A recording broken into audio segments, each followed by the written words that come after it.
It's day one in South Africa, and I've barely gotten a good sleep. And the first thing I get to do is be in the presence of greatness. You hear a lot of people name themselves after greatness, but this is the real band of greatness. We're talking about the Lucky Dube Band, and we're talking about his son, who is now spearheading it, who is now the lead singer. And it's insane for me to be in South Africa today. I am shaking because not only is the music something that's important to me, Yes. but today I just heard you say is the day that we lost your father. And talk to me a little bit about what he's meant, not just to Africa, but what you've seen around the world when it comes to him. Yeah, no, absolutely. I think, with my dad, Lucky Dube, he was really a voice for the voiceless, if I can put it that. Yeah. And, coming from an African context, I think it had that much more impact in the world. I remember, I think, Sunsplash 91 in Jamaica, where he actually got, I think, the respect of the wider reggae audience as global as it could get. He put on quite a show there, and I think the reason for that was because the people in Jamaica could relate so much to what he was singing about. So even though he did it in his own South African way, his own way, the message that the songs he sang about, had, it resonated with the Jamaicans at the time. And I think even globally, just even, when we're touring across the world, people still relate to those messages, and some of the things that he was speaking of in his music 20 years, 30 years ago, it's still relevant today. You listen to a song and you're like, wait, but isn't this the current situation in so-and-so country? So it's just crazy how he was able to write and pen his music such that, it has that lasting effect. Is it crazy, or is it that there's just these rare people that can live in somewhat of a silence where they can see the future almost? I at this point, I'm tempted to believe he was a prophet to some extent. Didn't want to say, but but I'm just like, yeah, it wasn't really something that he would say himself.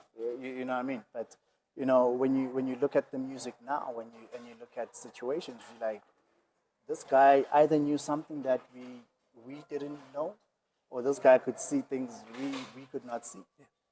So what do you think he would say about the state of reggae music and how it's been treated today, not just in Africa but anywhere? What do you think his opinion of where we are today would be?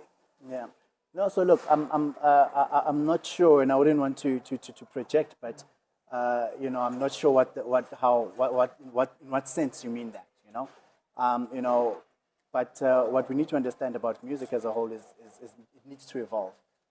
So I understand in some cases when we come and play the reggae that we play, some people, the younger generation is like, yeah, we hear it, but that's what our grandparents were listening to. We need to Really? to add a bit of spice or something, just so it relates. It needs to relate to the people of the time. Yeah, true, but that's what I mean. Do you feel the music of today, the reggae music of today, would resonate with his energy?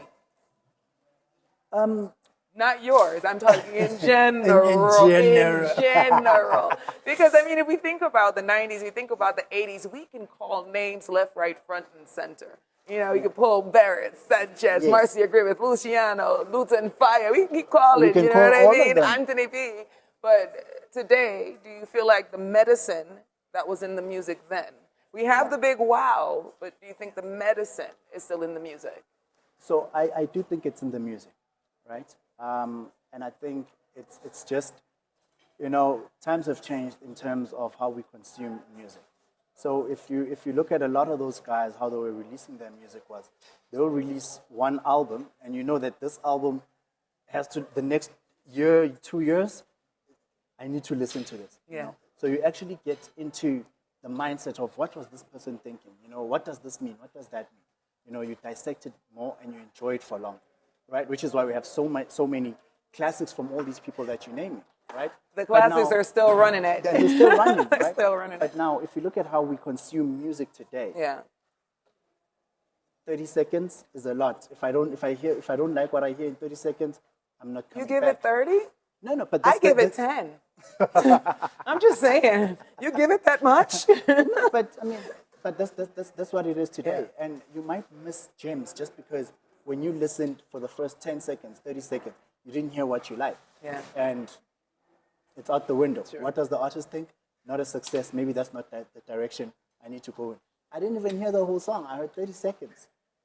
Maybe there's a different audience for it. You know what I There's mean? So, always an audience. So we need to look at that in context of how we're consuming How we're music. consuming now. How we're It's way more consuming now. rapidly. Exactly. It's no longer going to your favorite vinyl store and waiting for the one album. It's Absolutely. pick and choose what you want. But right now, we're picking and choosing you because tomorrow's a big day. Absolutely. You know, and this is monumental, and I don't think people around the world understand how important it is. So from your mouth, your viewpoint, how do you view the importance of tomorrow's performance? Not just from you, but from Burning Spear on the whole, the show itself in South Africa itself.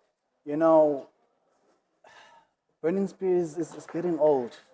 You know, No. it's old. He's evolving like fine it's- wine. Absolutely, absolutely. But I'm saying, you know, the travels are hectic. You know, very taxing. And you know, we don't know. We hope he comes back, but this could be one of those situations where maybe it's the last time in South chance Africa in a that lifetime. we get to see him live. So certainly tomorrow, Burning Spear at Empress Palace, and the Lucky Dube Band obviously is also there to open for him. So we are looking forward to it.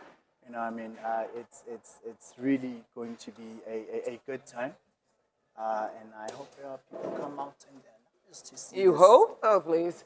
No, you don't need to hope. They better come out, right? You better Because- hope there's enough space for the people who come out in their Oh numbers. no, I don't think worry. that's I'm sure there's a lot of space. I'm sure there's a lot of space.